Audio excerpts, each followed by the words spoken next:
everyone. Welcome back to Daily English with Hope, a place where you can relax, listen, and improve your English naturally through real conversations. I'm Hope. And I'm Adam. Adam, we received a question that many learners will understand. How can I practice speaking English if I don't have a partner? That is a real problem. You know speaking practice is important, but no one is available. Then you try speaking to yourself and suddenly feel a little ridiculous. Exactly. The problem is not always a lack of English. Sometimes it is simply not knowing how to begin. So today, we have a 3-level method. It starts simple and becomes more challenging only when you are ready. Good, because if level 1 begins with a 10-minute speech, I am leaving. Don't worry. Level 1 is called the narrator. You simply talk out loud about what you are doing, seeing, or thinking. Use short, clear sentences. So if I am making breakfast, I might say, I am opening the fridge. I need some milk. The bottle is almost empty. I should buy more today. Perfect. You are connecting English directly to a real action. You do not need an exciting topic, and you do not need complicated grammar. The situation gives you the words. What if I forget a word? Maybe I know the object in my first language, but I cannot remember its English name. Describe it with words you already know. You could say, I need the small tool that opens this bottle. Later, you can look up the exact word. Do not stop the entire practice because one word is missing. That makes it much less stressful. I am still communicating even if the sentence is not perfect. Right. This first level helps you get over the hump of feeling awkward.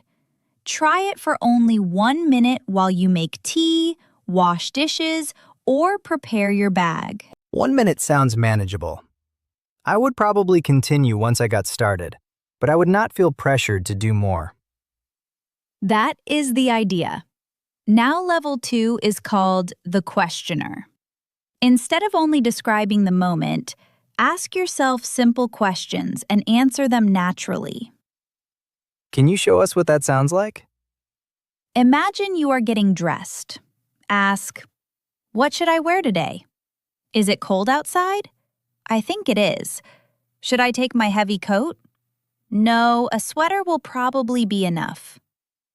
So, I am turning my internal monologue, the quiet voice in my head, into a spoken conversation. I already make those decisions. Now, I make them in English. Exactly.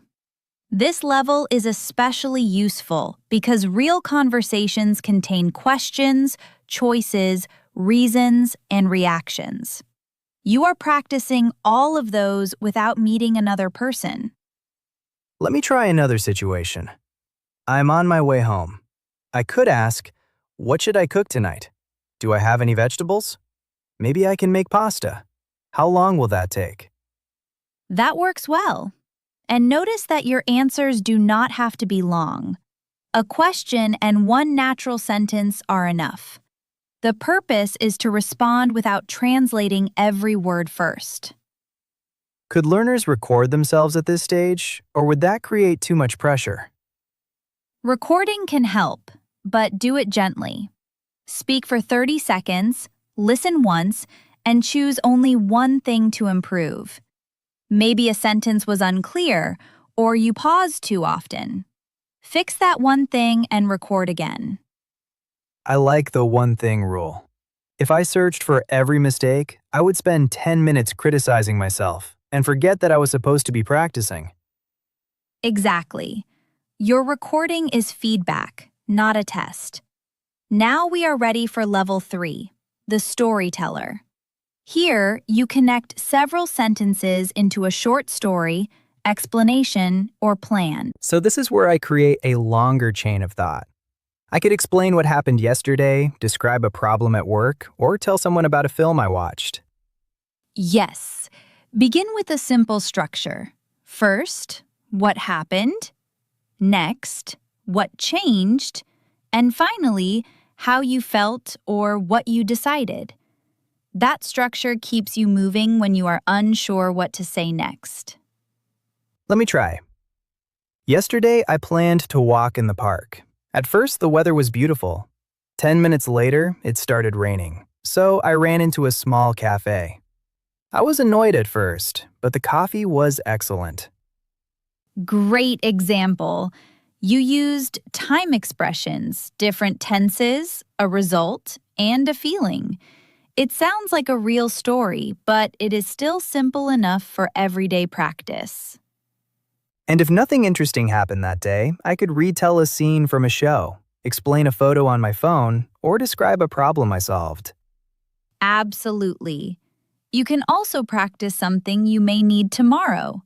Explain how you will introduce yourself at a meeting, ask about a delayed order, or tell a friend why you cannot attend an event. That makes solo practice feel useful, not imaginary. I am preparing language for a conversation I may actually have. Let's give everyone a quick challenge. Look around you and choose one ordinary object. First, describe it. Second, ask yourself one question about it and answer. Third, connect it to a short memory. I see my coffee mug. It is white and a little old. Where did I get it?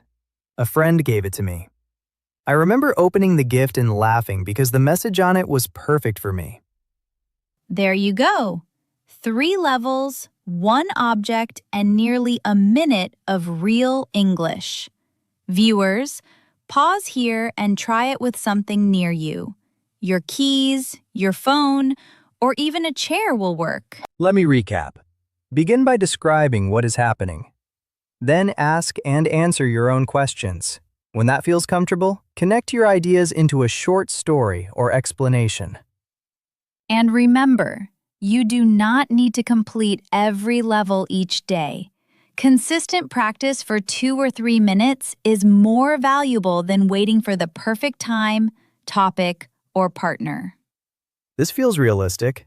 Start small. Use what's already happening around you and build from there. Exactly. You are not trying to give a perfect speech to an empty room.